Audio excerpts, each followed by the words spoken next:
Good morning, ma'am पुनः खुरुमजरी आई ngasi ne YouTube na update manga khak haire update manga khak lae ab YouTube ta adu update manga di matang lai ma'am da haije ge ko an ba update ta kamai to ge ha dam da akoi handle ji kamai to ge da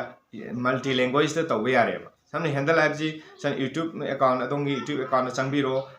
adongi YouTube channel maming am lengmani suppose ai gi ji kanglei viral lai bani kanglei viral ji gi hek makha da @ kanglei viral ane lai do ai handle maming ne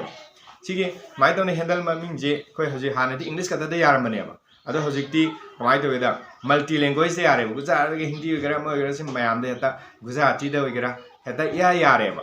to je ko ha pa do multi language da yare ba sima ani su update na ka ya da QR code se हाने कोई GPay गुम्बा PhonePe गुम्बा zumba की QR code ले बिदो अमाइ तो ना कोई YouTube की जो QR code अमल ले रहे बा हाई बो QR code सिना कभी काना गेदा मसी QR code से अपने आगे फ्रेंड्स आकंद कहीं दा इन्हें से आता था करनी मधु मोने QR code तक चांग वाता इसे ने थोड़ा ने दो मोने सब्सक्राइब तो भी आई माइ तो ना इगी सब्सक्राइबर मशीन हंकने ना भी व्यू मशीन हंकने भी मसाम ओए रहे थे ना को अरे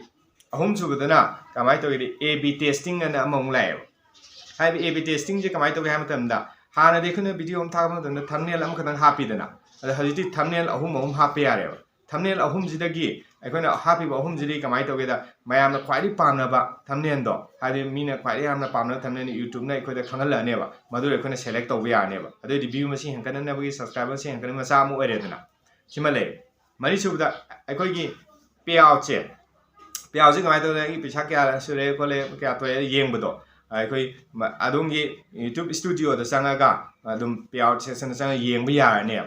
मंगा सुबदना कईनो हाइबा मतमदा जम अहेड अन अमु हापसलेबा हाइबा जम अहेड से कमाई तौगे हाइबा मतमदा अखोइना वीडियो जे सुम येंब मतमदा साक्शन मतमदा समान टेप अमतंग तक तौदा सेकेंड 10 सोंगिदना अदु सेकेंड 10 सोंदा टेप अनि तक तौगना सेकेंड 10 अनि सोंबा अमाइ सोंबदो हजिति कमाई तौगे अखोइना टेप अमतंग तक तौबदा YouTube सिना अखोइदा आई वीडियो अदुदने ख्वाइदि यामना हेना नुंगाइबा जगह मायमना पामनागदौ जगह दुदो इन ताहलने हाइबि 10 सेकंड खक सोंगारोयबा अदि आइना मायमना पामनागदौ जगह दुदो इन YouTube ना ताहनलकने अदि तादि व्यू अदुना मायमना पामनाबा जगह तारबनिना व्यू मसिंग हेंकननबगी सब्सक्राइबर मसिंग हेंकननबगी मसा ओइरेदना हाइबा पॉइंट मंगा जे अपडेट मंगा जे YouTube ना हजि इनौ नौना पीरेबा और मैं पुनः सिगी अपडेट मंगा जे कोई सिने येंजरके और मतुंग तागो वीडियो दा अमु हेना फबा मोंगदा अमु वीडियो सेमना होनाजरके आइगे वीडियो जिना दोमदा कानबा पीबीरगदी